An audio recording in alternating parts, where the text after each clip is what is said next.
देखो, पार्टनरशिप में हमने ये समझा था कि पार्टनरशिप क्या है, टू और दो से ज्यादा लोग जब एक साथ बिजनेस स्टार्ट करते हैं और बिजनेस कैरी ऑन करते हैं, एनी वन ऑफ देम और ऑल ऑफ देम मिलके वो बिजनेस स्टार्ट कर रहे हैं, वर्किंग कर रहे हैं। हो सकता है एनी वन, एक कोई एक पर्सन सब लोगों के लिए रिप्रेजेंट कर रहा हो सकता है सारे लोग एक्टिवली इन्वॉल्व हैं।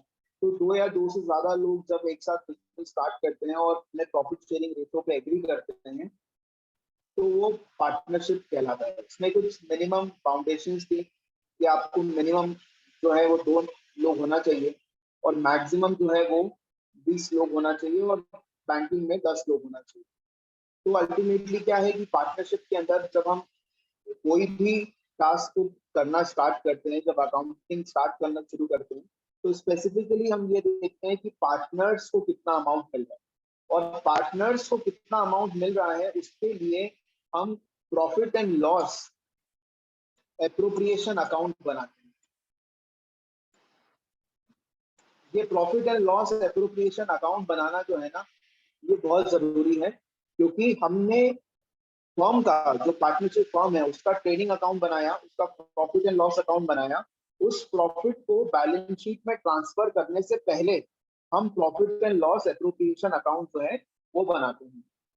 इस profit and loss appropriation account जो है वो फॉर द पीरियड एंडिंग जो भी है, 31 मार्च जो भी हमारा ईयर है, उसके हिसाब से हम उसमें एंट्री करते हैं।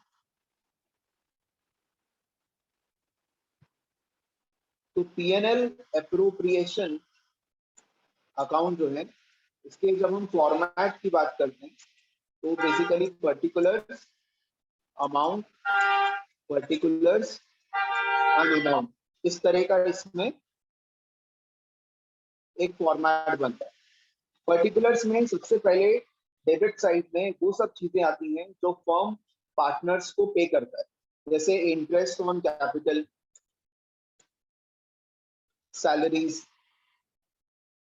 कमीशन, या इस प्रॉफिट में से कुछ अमाउंट ट्रांसफर करता है टू रिजर्व। तो ट्रांसफर टू रिजर्व, ये सारी चीजें जो हैं ये डेबिट साइड में आती हैं। जो जो भी पार्टनर्स जो है वो रिसीव करता है पार्टनरशिप फर्म से अपनी कैपिटल पे इंटरेस्ट, सैलरीज, कमीशन। इसके अलावा क्रेडिट साइड में सबसे पहले हम लिखते हैं जो प्रॉफिट हम पीएनएल अकाउंट से ट्रांसफर करके लाते हैं। तो पीएनएल अकाउंट से हमने जो प्रॉफिट लेके आए हैं, सबसे पहले वो प्रॉफिट लिखते हैं, और इस प्रॉफिट में से यदि हमने कोई इंटरेस्ट ऑन लोन दिया है, इंटरेस्ट ऑन लोन पार्टनर्स को, तो वो हम माइनस कर देते हैं। ये इंटरेस्ट ऑन लोन देना इज एन इनडायरेक्ट एक्सपेंस जो पीएनएल में आना चाहिए, लेकिन क्योंकि वो पार्टनर्स के लोन के ऊपर है, तो इसलिए हम पार्टनर्स के रिलेटेड जो भी एक्सपेंसेस या इनकम है उसको पीएनएल एप्रोप्रिएशन अकाउंट में शो कर रहे होते हैं। तो हम उसको डेबिट साइड में लिखते हुए क्रेडिट साइड में प्रॉफिट में से माइनस करके लिखते हैं। इसके बाद जो फर्म की इनकम हो सकती है वो हो सकती है इंटरेस्ट ऑन ड्रॉइंग से।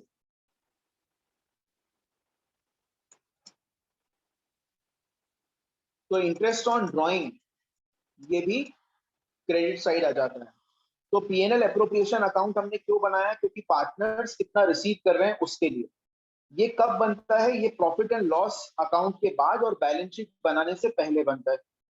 डेबिट साइड में हमने लिखा all expenses and losses. Firm के लिए इंटरेस्ट ऑन कैपिटल देना एक एक्सपेंस है, सैलरी देना एक एक्सपेंस है, कमीशन देना एक एक्सपेंस है, और अपने प्रॉफिट में से यदि कुछ को ट्रांसफर कर रहे हैं रिजर्व, तो वो प्रॉफिट को लेस करता है। तो वो सब चीजें डेबिट साइड आती है। क्रेडिट साइड में फर्म की इनकम, जो प्रॉफिट हमने पीएनएल अकाउंट से ट्रांसफर करा वो आया। इंटरेस्ट ऑन लोन को हमने इस प्रॉफिट में से माइनस करा इनर कॉलम में, और इंटरेस्ट ऑन ड्रॉइंग को हमने मेंशन करा। ये फर्म की इनकम है। अब हम इसका बैलेंसिंग फिगर कैलकुलेट करते हैं। यदि हमारा बैलेंसिंग फिगर, हमारी इनकम हायर है और एक्सपेंसेस कम है, तो हमारे पास प्रॉफिट आएगा।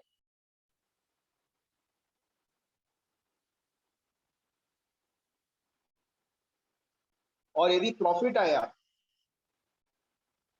तो उसको हम ट्रांसफर करेंगे पार्टनर्स कैपिटल अकाउंट में।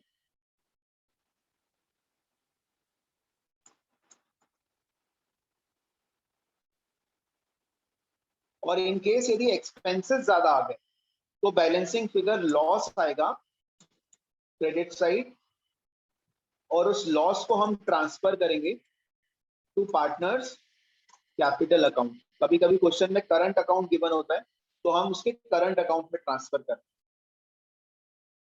तो इस तरह से फिर एंड में आप टोटल कर लेंगे दोनों साइड का।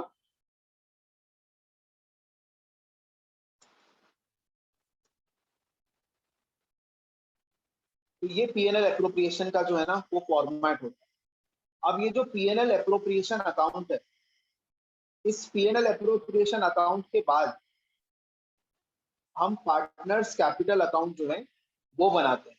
जब पीएनएल एप्रोप्रिएशन अकाउंट बन जाता है तो इसके जो भी बैलेंसेस हैं, जो भी प्रॉफिट हैं, उसको हम पार्टनर्स कैपिटल अकाउंट में ट्रांसफर करते हैं। तो थोड़ा सा अब हम ये समझेंगे कि पार्टनर्स कैपिटल अकाउंट जो है वो क्या होता है